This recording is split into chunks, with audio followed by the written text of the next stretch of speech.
Hi, I'm Teresa Plew. I am student teaching here at Parkside Elementary in LaGrange, Indiana. It is Friday, October 16th. I am recording my video today because next week we will be doing our assessments for the 9 weeks. We do 9-week assessments here. So you're really not going to get any actual video lessons from me next week. It's going to be testing and brain breaks next week. So today what you will see will be students coming down at different times. I guess I should explain the day. Fridays, my attire. Fridays at Parkside is Casual Fridays. We wear Lakeland wear or Panda wear because we are the Parkside Pandas. Today was our first Panda powwow. The entire school got together in the gymnasium and we celebrated student accomplishments. The life skill that students have been practicing is initiative, so we celebrated students that have been showing initiative by doing good deeds, taking the initiative by doing things that they haven't been asked to do, but they are doing anyway. We had lessons in initiative, but we do it as an entire school community and not just individual classrooms. So that explains why I'm not dressed as a professional today. I am dressed down like the students expect me to be today. Alright, lessons. Instead of having the normal whole groups that I would have, which in this case would be 2 students at a time, I will only have 1 student at a time today. Fridays are a half-hour delay. The Panda powwow also put us behind an additional 45 minutes. And one of my students has a field trip today. So I'm juggling my actual schedule today to fit in with everyone else's schedule. The lessons that you will see today, because it is such a messed up schedule, I'm combining schedules today. So what will happen when my students come in today? They will be taking a spelling test. Spelling consists of sight words that the students should be learning. I have a female student that will be coming down later. She is very proficient with her sight words. She takes her spelling test in the normal, I say the words, give them in a sentence, and repeat them one more time, and she writes the word down like any other spelling test that you would hear in a classroom. The student that I am videotaping is male, and his spelling words are actually presented in a slightly different manner. He has cognitive issues and he has trouble remembering. The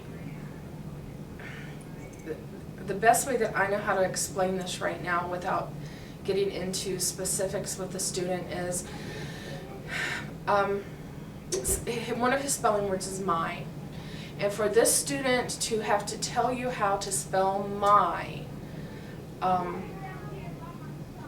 pulling from the 26 letters in the alphabet, he cannot do that. He panics because he can't, 26 letters is too much for him to have to pull from. So with this student, what we do is I will give him 4 or 5 letters. I will give him, say, L-O-K-M and Y. And they will be mixed up in front of him. And he has to pick the correct letters that spell my, put them in order, and then he will write them on his paper. And he's been very successful doing it this way. He has to see the letters in order to say, oh, I need these letters to spell my. This is how the student has been successful so far. Now, doing it this way, there have been, over the last 4 weeks, there have been actually 12 different words that he has been able to spell without looking at any additional letters, without looking at any letters at all. He's just suddenly gone, oh, I know how to spell that word. And that is a huge success for this student. You know, we're thrilled that he's been able to do that. But we're taking baby steps with him. We're still offering, you know, this little crutch. We're slowly trying to pull it back. But again, this is an accommodation that we're giving him to try to get him to gradually build his vocabulary, his sight words. So he is the student that I will be videotaping. After the spelling test, you will also see a mini lesson on subtraction. My students have been working on addition. They have been working on adding single digits, and they have begun working on adding double digits without carryover. We haven't gotten into carrying over. But they are starting to work on double digits. But we have not started subtraction. Today is a mini lesson in subtraction, so we're going to be using manipulatives for that.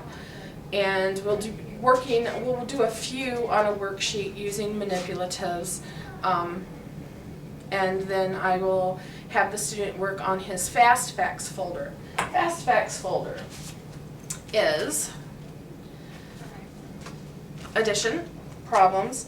In this case, they are all single-digit numbers.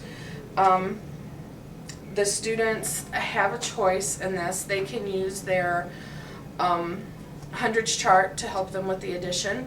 They can use fingers if that's what they need to do. They have several different accommodations that they can use for this. They have a minute to do this, and then they will flip it over. They will check their answers. They will erase.